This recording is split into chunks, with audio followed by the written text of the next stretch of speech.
क्या व्हाट्सएप के माध्यम से भी एफआईआर को लॉन्च किया जा सकता है? इस पर जम्मू एंड कश्मीर की हाई कोर्ट का एक बहुत ही अच्छा फैसला आया है, स्वागत करने के योग्य है और फैसला बहुत ही अच्छा है। इसको आज हम समझने वाले हैं इस पर्टिकुलर वीडियो में। Stay tuned through out the video so that you could understand this topic very easily. Start करते हैं।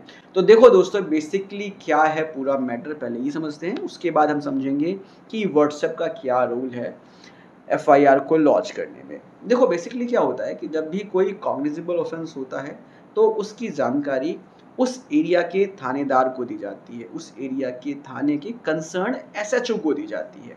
अगर एसएचओ उस जानकारी के आधार पर एफआईआर रजिस्टर नहीं करता है तो फिर कंप्लेनेंट की ड्यूटी बनती है कि वो उस एरिया के एसएसपी को उस ऑफेंस की जानकारी दे, कंप्लेंट दे कि भाई मैंने एसएचओ को जो है जानकारी दी थी बट उसने एफआईआर को लॉन्च नहीं किया है, इसलिए कंप्लेंट आपके पास भेज रहा हूं, इस पर एफआईआर दर्ज करवाई जाए। लेकिन अगर यहाँ पर भी एफआईआर लॉन्च नहीं होता है तो फिर कंप्लेनेंट के पास ऑप्शन होता है सीआरपीसी के सेक्शन 156 सब क्लॉज 3 में मजिस्ट्रेट के पास अप्रोच करने का, और मजिस्ट्रेट के पास अप्रोच करके वो एफआईआर को दर्ज करवाने का, एफआईआर को लॉन्च करवाने के लिए प्रे कर सकता है। और अगर मजिस्ट्रेट को लगता है कि एफआईआर दर्ज करने के ग्राउंड्स बन रहे हैं तो वो एफआईआर को दर्ज करने का आदेश दे सकता है। तो बेसिकली ये पूरा प्रोसेस होता है एफआईआर दर्ज करवाने का। अगर फर्स्ट स्टेज पे एफआईआर दर्ज नहीं होती है तो सेकंड स्टेज है एसएसपी के पास, और अगर सेकंड स्टेज में भी एफआईआर दर्ज नहीं होती है तो थर्ड स्टेज है मजिस्ट्रेट के पास। इस तरह से एफआईआर दर्ज होती है। तो अब बेसिकली यहाँ पर व्हाट्सएप का क्या रोल है वो समझने वाले हैं जो इस पर्टिकुलर केस में हुआ है। बेसिकली हुआ क्या ये समझते हैं। कंप्लेनेंट के साथ कॉग्निजेबल ऑफेंस हुआ, उस कॉग्निजेबल ऑफेंस की जानकारी जो है उसने व्हाट्सएप के माध्यम से एसएचओ को दिया। जैसे ही उसने एसएचओ को उस ऑफेंस की जानकारी दी व्हाट्सएप के माध्यम से, उस एसएचओ ने उस पर कोई कार्रवाई नहीं की, तो इसके बाद वो कंप्लेनेंट दूसरे स्टेज की तरफ बढ़ गया और उसने व्हाट्सएप के माध्यम से एसएसपी को भी कंप्लेंट किया और बताया कि उसके साथ कॉग्निजेबल ऑफेंस हुआ है, लेकिन यहाँ पर भी उसको कोई फायदा नहीं मिला। तो ये महाशय जी सेक्शन 156(3) को यूज करते हुए मजिस्ट्रेट के पास पहुंच गए अपनी कंप्लेंट को लेकर, और यहाँ पर मजिस्ट्रेट ने एफआईआर लॉन्च करने के डायरेक्शन पास कर दिए। लेकिन प्रॉब्लम तब आई जब दूसरी पार्टी जिसके खिलाफ एफआईआर लॉन्च किया गया है वो पहुंच गया हाई कोर्ट, और हाई कोर्ट में जाकर उसने एप्लीकेशन लगाई, उसने पिटिशन लगाया सीआरपीसी के सेक्शन 482 में कि जो एफआईआर लॉन्च किया गया है उसके खिलाफ उसको रद्द कर देना चाहिए, उसको क्वैश कर देना चाहिए।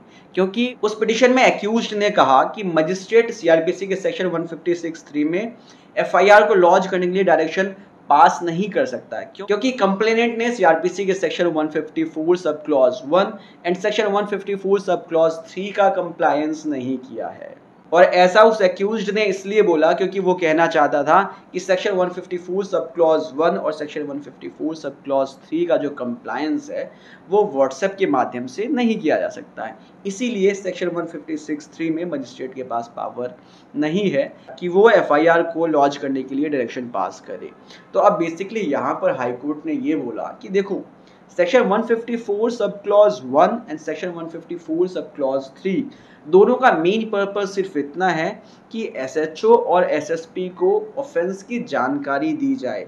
वो किसी भी माध्यम से दी जा सकती है, वो पर्सनली अप्रोच करके दी जा सकती है, ईमेल के माध्यम से भी दी जा सकती है, स्पीड पोस्ट के माध्यम से भी दी जा सकती है, और इसी तरह व्हाट्सएप भी जो है यूज़ किया जा सकता है जानकारी देने के लिए। अगर एसएचओ को व्हाट्सएप के माध्यम से जानकारी दी गई है तो ये प्रॉपर कंप्लायंस है सेक्शन 154 सब क्लॉज 1 का, और इसी तरह अगर जानकारी व्हाट्सएप से ही एसएसपी को भी दी गई है तो ये प्रॉपर कंप्लायंस है सेक्शन 154 सब क्लॉज 3 का।